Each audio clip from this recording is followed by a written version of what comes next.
Bon, aujourd'hui, nous sommes dans un régime parlementaire. Nous avons basculé depuis, surtout depuis hier, profondément dans le régime parlementaire. Est-ce que ce régime parlementaire, c'est exactement ce qu'il proposait à l'époque? Je ne crois pas. Mais non, il faut qu'il y ait transparence, il faut qu'il y ait auto-challenge, et il faut qu'il y ait la capacité de pouvoir faire quelque chose. Le plus important pour moi, ce n'est pas le régime dans lequel nous sommes, c'est ce que nous ferons de ce régime-là.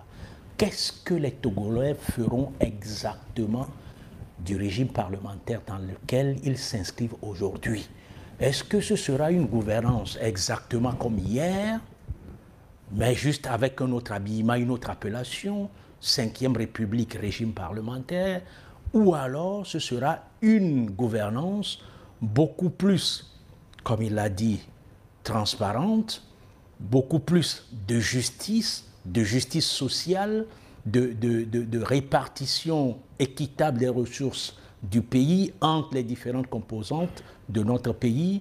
Est-ce que ce sera un régime où la contestation, ou du moins la contradiction sera acceptée et nous permettra d'évoluer autrement que par rapport à hier? C'est là ce qui m'importe, parce qu'aucune constitution, quelle qu'elle soit dans le monde, n'a jamais donné du travail à des citoyens, n'a jamais créé une justice équitable, n'a jamais mis fin à la corruption, n'a jamais créé le bien-être, mais les acteurs qui animent le système peuvent, en utilisant cette constitution, essayer d'améliorer le sort d'un pays, le sort des citoyens. Et c'est ce que j'attends.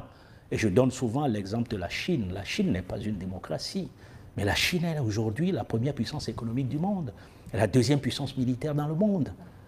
Si nous aussi nous pouvons faire quelque chose, bon, je crois qu'il faut maintenant que quelque chose se passe qui justifie le fait qu'on ait de plein pied accepté de rentrer dans ce nouveau système. À défaut, je pense que ce serait juste du gâchis. Qui est Sambi de Tové, maître Jean Degli? Bon, d'abord, j'aimerais rectifier quelque chose. Je ne fais pas partie de ceux qui ont désigné Faujean, comme moi je l'appelle, Faujean je l'appelle, M. Jean-Lucien Sambi de Tové comme Premier ministre. Bon, quand je dis vous, l'opposition à l'époque. Non, je ne suis pas de l'opposition. Je suis de société civile. C'est toujours ce que j'ai revendiqué. Je suis de la société civile. Je suis une voix indépendante qui milite fortement en faveur de l'intérêt général de ce pays, dans tous les sens.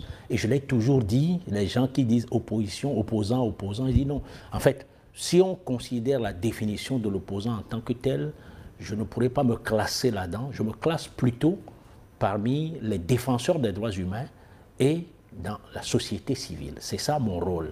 Alors, je n'étais pas, comme j'ai dit, ceux qui l'ont désigné, je n'étais pas au Bénin. Moi, j'avais participé à la vie du gouvernement et j'étais en exil à l'époque quand il a été désigné. C'est vrai. Faujean, Lucien Sambi de Tové est quelqu'un avec qui j'ai fait un chemin ensemble, on a milité ensemble pour la conférence nationale. C'est nous qui avons commencé les débats et puis après, au niveau du Code, ils se sont joints à nous à un moment donné. Je me rappelle... Le Code, c'est le collectif de l'opposition. Le collectif de l'opposition togolaise. Je me rappelle en 1991, lorsque le président de la République a été d'accord d'abord avec le Forum national de dialogue et puis ensuite, à la suite de discussions pour qu'on transforme le nom en conférence nationale, c'est lui qui avait lu le communiqué. Le communiqué conjoint qui avait sanctionné les discussions entre le gouvernement et l'opposition à l'époque. Et après mon départ du Togo, je sais que c'est quelqu'un qui a évolué avec l'ancien ministre paix à son âme, l'ancien premier ministre paix à son âme, Edem Kodjo. Son parti ayant rejoint la CPP, la Convergence patriotique panafricaine. Exactement. Et qui a été ministre. Ce que je sais de lui, c'est que c'est quelqu'un qui s'est battu pour ce pays. Ça, c'est une chose à retenir. Et si j'ai bonne mémoire, j'étais encore tout jeune, mais en lisant les archives, en rencontrant les gens, je sais qu'il avait été arrêté en 1979 pour raison de coup d'État. C'est des gens qui ont voulu changer quelque chose dans ce pays. Et donc, il a fait tout ce chemin. Ça lui a permis aussi d'apprécier comment il faut aborder les problèmes d'un pays. Parce que vous savez, lorsque, soit vrai ou faux, vous avez pu tremper ou participer à certaines choses, cela vous donne une dimension, quand vous voyez des gens qui se targuent de certaines choses, de pouvoir mesurer où il faut aller et où il ne faut pas aller. Donc je crois qu'il a l'expérience nécessaire pour être là où il est aujourd'hui. Je dirais que son âge m'a un tout petit peu embêté, parce que s'il était cardinal, il ne ferait pas partie de ceux qui vont élire le pape. Et ça m'a un peu embêté parce que l'âge est avancé.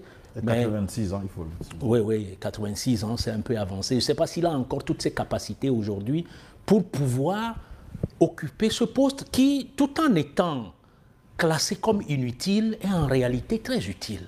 Le poste de président de la République. Et j'aurais voulu que celui qui est là puisse prouver l'utilité de l'inutile. Oui, mais le poste, en faisant...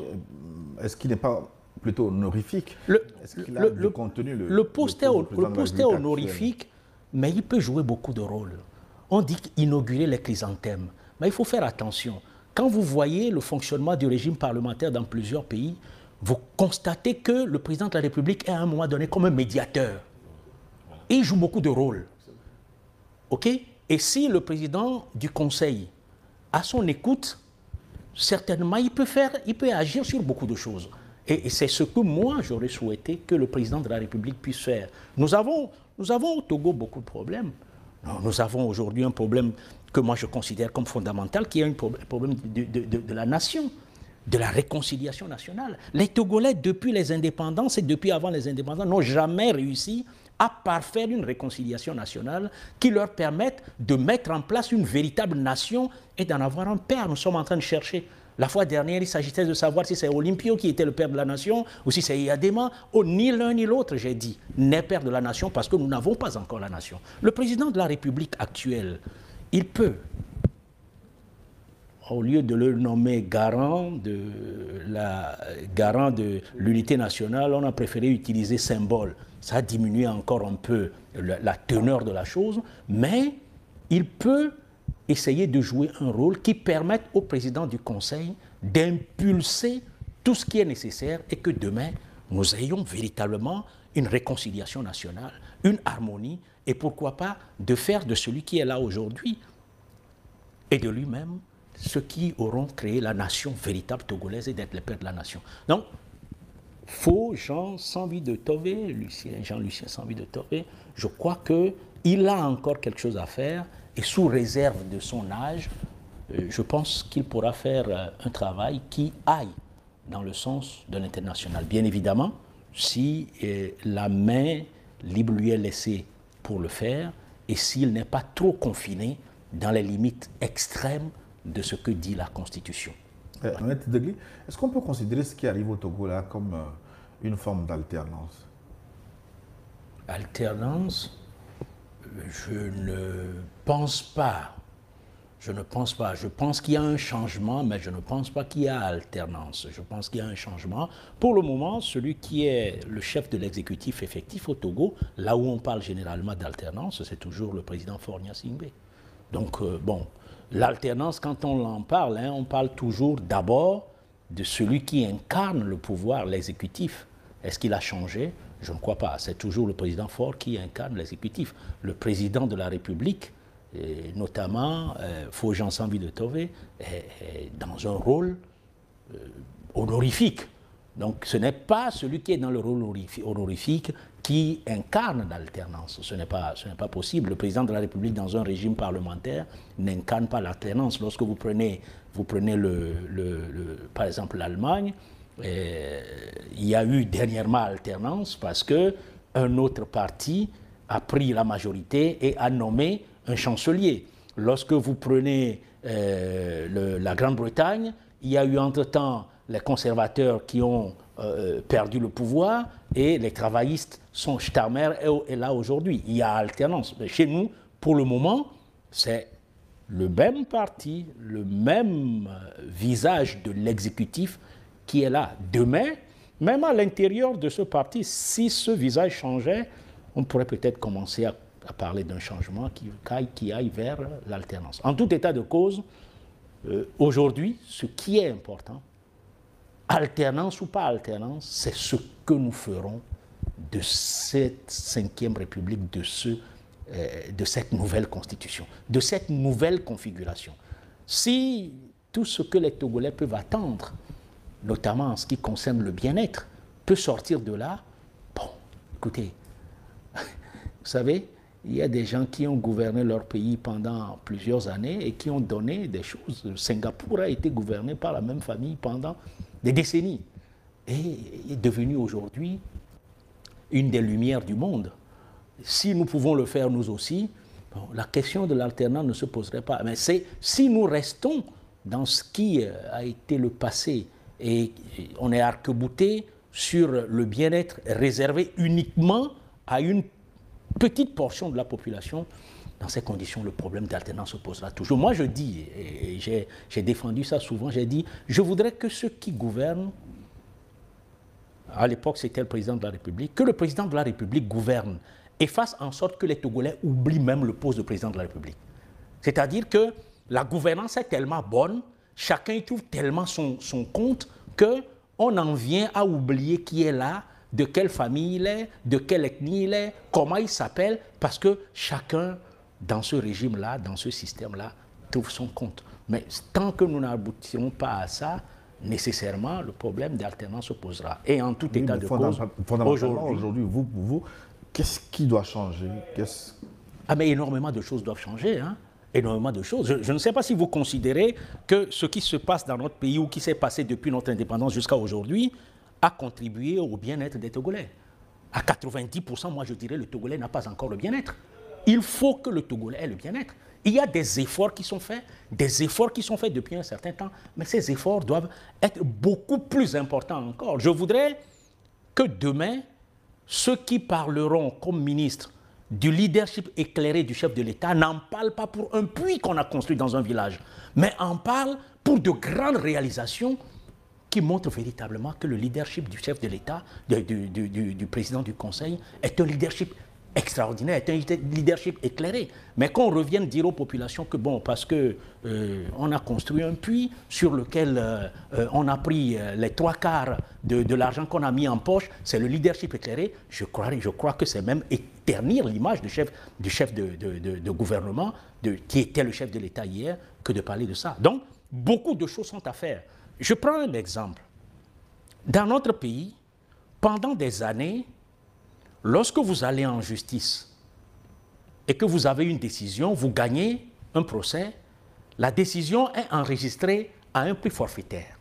OK? Si vous êtes, par exemple, créancier de quelqu'un qui refuse de vous payer, vous l'amenez en justice, la justice arrive à vous donner raison, vous enregistrez la décision à un prix forfaitaire parce que la justice au Togo est considérée comme gratuite. C'est ce que dit notre Constitution, c'est ce que disent nos textes. Nous sommes arrivés à quelques années où, quand le créancier est en face d'un débiteur qui refuse de le payer, il l'amène en justice. Il passe tout son temps, il paye, il fait tout, il passe des années. Et Dieu seul sait comment la justice togolaise est longue. Il finit par obtenir une décision. On lui dit, le montant de ta créance, il faut que tu ailles payer 5% aux impôts avant de l'avoir. Mais pardon, ça sort d'où? Ça sort d'où? On ne sait pas d'où c'est sorti. Quand les gens sont dans cette situation, vous ne pouvez pas leur parler de leur bien-être. J'ai 100 millions à recouvrer, je vais en justice, je passe des années, je fais des frais d'avocat, des frais de justice, on finit par me donner une décision, on me dit non, la décision là n'est plus, elle ne sera pas enregistrée au taux forfaitaire comme ça l'était avant. Il faut que vous allez payer 5% du montant de votre créance d'abord avant de pouvoir exécuter la décision. Et vous ne savez même pas. Votre exemple, je le comprends, mais il est très pointu d'un domaine que je ne maîtrise pas forcément. Peut-être qu'on aura l'occasion de revenir là-dessus. J'ai plein d'autres exemples que je peux donner. Celui-là, je le donne parce que c'est quelque chose qui frise l'abus, en quelque sorte. Dans tous les pays, et dans notre pays, la justice est gratuite. Quand vous allez, quand on vous donne une décision, vous l'enregistrez à un taux forfaitaire. Et c'est ça qui doit être. Sinon, vous mettez une pression inutile et absolue sur les citoyens qui peuvent ne pas vouloir aller vers la justice. Parce que demain, qu'est-ce qui va se passer? Il y a d'autres domaines. Et quand je prends la justice, il y a le fait qu'on arrête des gens qui sont des malfrats, de grands malfrats, et qui sont protégés. Et tout ça là, notre système doit permettre d'éviter ça, parce que vous envoyez les gens vers la justice privée quand vous le faites. Vous avez d'autres situations où, par exemple, des gens vont à un concours, on se retrouve avec des gens qui n'ont pas participé au concours, qui réussissent, et des gens qui ont participé, qui ne réussissent pas. Tout ça là, tous ces petits problèmes, qui sont de grands problèmes pour les citoyens, je crois qu'aujourd'hui, nous devons faire en sorte, et je dis, le pouvoir du président du Conseil est dans une stabilité telle que ces problèmes, on doit s'y atteler et les régler.